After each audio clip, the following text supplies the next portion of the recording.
ఇక్కడ ఒకటి విచారం అంటే ఒకటి బాధాకర అంశం ఏంటంటే మీరు ఇంత తీసుకొచ్చి ఇంత చెప్తున్నారు కదా, మీకు దక్కిన సముచిత న్యాయం నాగరాజు అన్నకి ఎందుకు లేదు? 100% నువ్వు అన్నది వాస్తవంగా నాగరాజుకు దక్కాల్సినంత జరగలేదు. దానిలో 2-3 కారణాలు ఉన్నాయి. వాస్తవంగా నువ్వు ఇంకొకటి అన్నావు, అసలు మనం డైవర్ట్ అయింది. అవును, కళాకారులకు గౌరవం దక్కిందా అని అన్నావు టీఆర్ఎస్ ప్రభుత్వం. దాని మించలో నేను నీకు చెప్తున్నా, ప్రపంచ చరిత్రలో సరే కవులు కళాకారులు అనేది ఒక్క నిమిషం కట్ చేస్తే మొత్తం నువ్వు గూగుల్ అయితే అంతా చెప్తుంది కదా, ప్రపంచంలో ఏమున్నా చెప్తుంది కదా, చెప్తుంది ప్రపంచంలో. నువ్వు కొట్టు ఏడనన్న కళాకారులకు, ఉద్యమంలో పాల్గొన్న కళాకారులకు ఉద్యోగాలను ఇచ్చినటువంటి ప్రభుత్వం కానీ ఏదన్నా ఉంటుందా అంటే search Google please show any employment artist అని కొట్టు. ఏ ప్రపంచంలో ఏ దేశంలో వస్తుందేమో నన్ను అడుగు. ఎంత గొప్పోడే ఇవాళ మాట్లాడుతూ ఉంటారు, ఎంత గొప్పోడే. రసమై పిల్లలు, చిన్న పిల్లలు మధుప్రియ ఎంతుండే గింతుండే, నువ్వు గుర్తుపట్టవు. అవును, పద్మావతి ఎంతుండే గింతే ఉంటుంది, మౌనిక గింతే ఉంటారు, సౌమ్య గింతే ఉంటారు. చిన్న పిల్లలు అసలు పరిచయం తెలుసా? చిన్న పిల్లలు అంత జుట్లు గిట్ల కట్ చేసుకొని బుడ్డ పిల్లలు అక్కడ నుంచి అక్కడ దాకా మిద్దెరాములు అన్న దాకా ఏంది అసలు కళాకారులు ఇంత అద్భుతంగా రాత్రనక పగలనక ఎంతో కష్టపడ్డారు. వీళ్ళకి ఒక జీవితాన్ని ఇవ్వాలనుకున్నప్పుడు వీళ్ళు ఏదో ఉద్యోగాలు ఇచ్చి వీళ్ళు ప్రచారం చేస్తే మళ్ళీ గెలుస్తామనే ఉద్దేశం కాదు. ఏదో రకంగా వీళ్ళని కుటుంబాలు చదువుకోవాలి కదా పాపం. చిన్న పిల్లలు ధూమ్ధామ్ అయిపోయినాక ఏమవుతారు అనే ఆలోచన.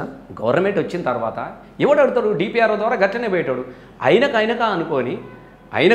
అనుకొని అరే మనం ఎంతమందికి ఉద్యోగాలు ఇస్తే ఎట్లిస్తే అట్లా ఉంటుంది.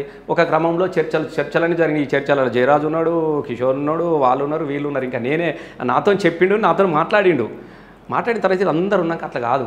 పాప రమణాచారి ఉన్నాడు, దేశభక్తి ఉన్నాడు, సిద్ధారెడ్డి సార్ ఉన్నాడు. అందరితో మాట్లాడుకున్న తర్వాత ఇట్లా కాదు. ఈ పిల్లలకి ఎందుకంటే మనము ఎట్లా ఉద్యోగాలు ఇవ్వచ్చు? చదువులేని ఇవ్వలేము, ఏజ్ కావాలంటాడు, రిజర్వేషన్ అంటాడు. ఇది ఎట్లా సాధ్యమవుతుందని రమణాచారిని అడిగాడు. ఆయన ఐఏఎస్ ఉండే కదా. ఎట్లా కాదు, మన ప్రాబ్లమ్స్ వస్తాయి, వీళ్ళను అవుట్సోర్సింగ్ లేదా? ఇంకా పిల్లలకు అవుట్సోర్సింగ్ పెడతారా మీరు? అవును, ఎట్లా పెడతారా? ఇవన్నీ ఉద్యోగాలు నేను చూసుకుంటారా? ఎట్లే వస్తా సార్, అది కోర్టు ఒప్పుకోదు కదా, రూల్ ఏమి గీలేవా? మా పొలగాళ్ళకు ఉద్యోగాలు కావాలి, 500 మందికి మనం ఇద్దాం. మొదటి ఫేస్ అయితే 500 మంది ఎంతమంది గుర్తించరు అది అని అన్నాడు. 500 మందికి ఈమన్న తర్వాత దాన్ని చెయ్యాలనడానికి కోసం అసెంబ్లీలో చట్టం చేసి 2400 500 యూడీస్కి ఇచ్చే స్కేల్ పెట్టి దీన్ని మార్చరాదని నాకు చైర్మన్ పెట్టి నాకు ఒక క్యాబినెట్ అంటే ఈ సొసైటీ కార్పొరేషన్ చేయరాదు. ఏం చేయాలంటే సొసైటీ రిజిస్ట్రేషన్ చేయించినాం దీనికి. ఇప్పుడు సింగిల్ విండో బ్యాంకులు ఇట్లా ఉండయా? అట్లా సాంస్కృతిక సారథి అనేది ఒక సొసైటీని రిజిస్ట్రేషన్ చేయించి దాన్ని అసెంబ్లీలో తీర్మానం చేయించి దానికి నన్ను చైర్మన్ పెట్టి ఇచ్చి రసమై నువ్వైతే ధూమ్ధాంలో ఇంత వేల మందిని చూసినావు, ఇదైతే మాకు తెలియదు, ఏం చేస్తావో ఇక పట్టని చెప్పేసి ఒక 520 మందికి నాకు ఇవ్వమని చెప్పేసి సార్ చెప్పినప్పుడు జయరాజ్ అన్న లిస్ట్ రాసుకొచ్చిండు 20 మంది, నిర్మల కిషోర్ ఒక లిస్ట్ రాసుకొచ్చిండు 50 మంది, అంతప్పుడు నాగరాజు ఒక 50 మంది, ఇట్లా వీళ్ళే 5-6 వరంగల్ శ్రీనివాసు ఒక 120 పేర్లు వీళ్ళే రాసుకొని వచ్చారు.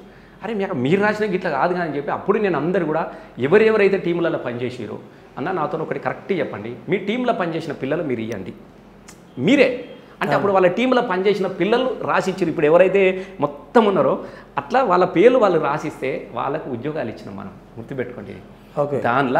దానిలో మీరు కౌలకు దక్కరారన్న కదా, కోదాడి సీన్కి ఇప్పుడు సారథి ఎంప్లాయ్ కదా, ఉద్యోగం ఇచ్చిండు కదా. అవును, మన అభినయ సీన్కు ఇచ్చిండ్రు, మన యశ్పాల్కు ఇచ్చిండ్రు, సాయి చంద్కు. నేను చెప్తే ఇప్పుడు కౌలు వీళ్ళు అందరు ఉన్నారు, మొత్తం కవులు ఎంతమంది ఉన్నారో వీళ్ళేమో జయరాజ్ అన్న భవిష్యత్ ఆయన కూడా వచ్చుకోవచ్చు కానీ ఆయనకు ఆల్రెడీ సింగర్ అని ఎంప్లాయ్ కదా. ఓకే, ఇక వీళ్ళ పెద్ద మనుషులు ఏం కావాలనే ఆయన ఆఫీసరే, పెద్ద గజిటెడ్ ఆఫీసరే దీనిలో వీళ్ళు. అప్పుడు అంజన్న ఆయన మెడికల్లో చేస్తున్నాడు, ఆయన రిటైర్డ్. ఎవరైతే ఎంతమంది కవులు పాటలు రాసిరో ఎంతమంది అయితే ఆడిరో అందరినీ కూడా తీసుకోవడము జరిగి అందరికి ఉద్యోగాలు ఇవ్వడం. దానిలో కొంతమంది ఒక టీంలో 4 మన దగ్గర 5 ఉంటే కిషోర్ టీంలో కూడా 10 మందికి ఇచ్చినాం ఉద్యోగాలు. 10 మందికి కిషోర్ కూడా నేను ఏం చెప్తున్నా, కిషోర్ కూడా ఉద్యోగం వచ్చింది. ఉత్తమ ఉద్యోగం కాదు, అందరికన్నా కోఆర్డినేటరు ఉద్యోగం ఇచ్చి అన్నికి ఇచ్చి వాళ్ళ భార్యకు ఆయనకు వాళ్ళ చెల్లెలు ఉంటారు పెద్ద మనాలు జాన్సన్, ఇప్పుడు మన మానకొండ అక్కడ పనిచేస్తారు కరీంనగర్లో, అందులో ఒక 4కి దండపల్లి సీన్కు అంటే కిషోర్కి సంబంధించిన 7-8 మంది టీంకి ఇచ్చారు.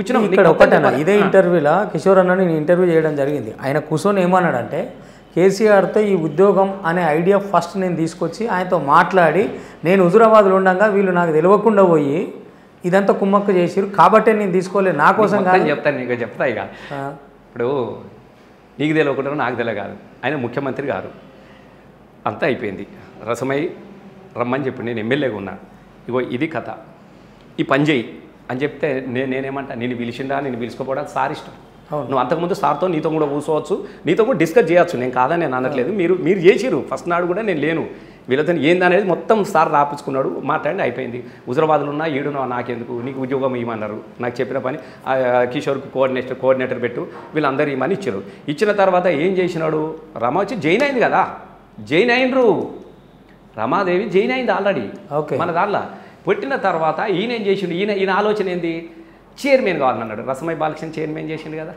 నేను కోఆర్డినేటర్ నాకెందుకు నాకు చైర్మన్ గారికి ఏమనుకోవడం వీళ్ళకి రాలబడి పరపర చింపేసుకున్నాడు నీ ఇష్టం దానికి ఏమన్నా చేసి దుఃఖాల ధూందామని అప్పుడున్నటువంటి కాంగ్రెస్లో ఇప్పుడున్న కాంగ్రెస్ లాగానే అప్పటిదాకా వాన వీన పట్టుకున్నాడు దుఃఖాల ధూందామని ఇక ఆడోడి ఇడోడి ఇట్లా తిరిగొచ్చిండు ఆయన మలుచుకొని పన్నారు మనం ఆల్రెడీ ఉద్యోగాలకు మనం ఇచ్చినాం ఒక 580 మందికి సార్ గుర్తుపెట్టుకొని ఉద్యోగాలు ఇవ్వడం అనేది ఎంత గొప్ప విషయం మరి నువ్వు ఇచ్చినావా నువ్వు 9 మంది కళాకారుల గౌరవం దక్కింది అని మీరు అంటున్నారు కానీ 580 మంది జీవితాలు ఇలా ఎంత పెద్ద ప్రతిభావంతులు ఉన్నారు నేనేమంటారా అది అయిపోయిన తర్వాత రెండవసారి కూడా మళ్ళీ కోర్టు ఏమన్నదంటే ఇలా నోటిఫికేషన్ దారి మరి అప్పుడు నేను చైర్మన్ లేరు అప్పుడు కూడా వచ్చినాయి అప్పుడు కొంతమంది మిగిలిన పిల్లలు చనిపోయిన పిల్లలకు వీళ్ళు సారవిలా వాళ్ళు బ్రహ్మాండంగా వాళ్ళు పిల్లలు పాడుతున్నారు వీళ్ళకి మనం ఇచ్చినాం సార్ ఇక్కడ కౌల పేరు మీద అందరి కౌలు గరించకుండా కదా జయరాజన్నకు కాలోజీ అవార్డు ఇవ్వలేదా ₹116 కాలోజీ అవార్డు ఇచ్చి సత్కరించలేదా సత్కరించింది కదా గోరెటెంకన్న కూడా కాలోజీ అవార్డు ఇచ్చి ₹1,00,000 సత్కరించింది కదా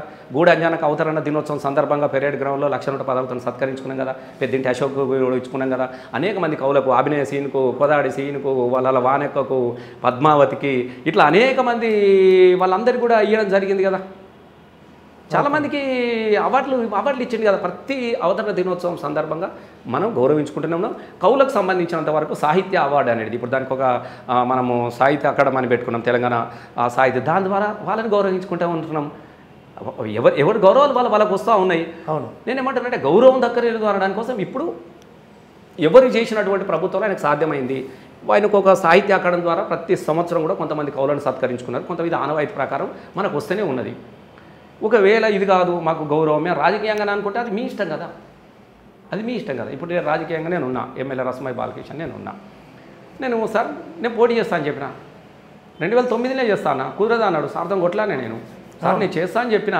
కొట్లాడినా 2006 కాదు తెలంగాణ రాగానే నీకు ఇస్తాను నాకు ఇచ్చిండు 2 సార్లు నేను పోయినా నేను ఎమ్మెల్యేని అయిపోయినా పాట కూడా వాడి 100% అరే నీకు ఏమి చెప్తున్నా పాడలేదు పాడిందని కాదు నేను నీ దగ్గర పనిచేస్తున్నా నేను నీ దగ్గరనే కొట్లాడతా నేను నీ ఇంటి బిడ్డను నీ ఇంటి బిడ్డను నేను నీ దగ్గర కొట్లాడకుండా పక్కన దగ్గర కొట్లాడతానా నాకు కోరిక ఉంది ఇప్పుడు నాన్న తల్లి బిడ్డలు తండ్రి బిడ్డ కొరనికి చాక్లెట్ తినాలని వద్దని చెప్పినాడు లేదు నాకు కావాలని మంగ పట్టి పట్టిన ఆవిడ 4 రోజులు ఆవిడ మన దగ్గర లేదు కదా లేదు నాకు ఇస్తావా లేదా అని చెప్పేసి అడ్డం పడ్డా ఏమున్నా దానిలో నేను ఏమన్నా అల్లనే నేను ఏ పార్టీలో నాకు రాజకీయ పార్టీలో పోయి నేను జెండాలు వేయలేదు నేను ఇంకో పార్టీలో పోలేదు నేను చిన్నపిల్ల కానీ ఆయన దగ్గర 8th క్లాస్ స్టూడెంట్ అప్పటి నుంచి పెరుగుతున్నాను నేను ఆ ఇంటి మనిషి నేను కొట్లాడినా నాకు కూడా తెలియక కూడా కొంత తప్పు చేసిన వాస్తవంగా ఆయన చెప్పాల్సింది వినలేదు వినకుండా కొత్త ఆయన ఎప్పుడు కూడా నన్ను పరాయిగా చూడలేదు నన్ను ఎప్పుడు అట్లా చూడలేదు మళ్ళీ నేనే పాటలు పాడినా నేనే నడిపించినా అంత చేసిన అట్లా నాగరాజు దానిలో కూడా కొంతమందికి ఉద్యోగాలు ఇచ్చినా కానీ నాగరాజు ఆ టైంలో నా దగ్గర రాలేదు అప్పటికి మనోడు కొంత వేరే ట్రాప్లోకి వెళ్ళిపోయిండు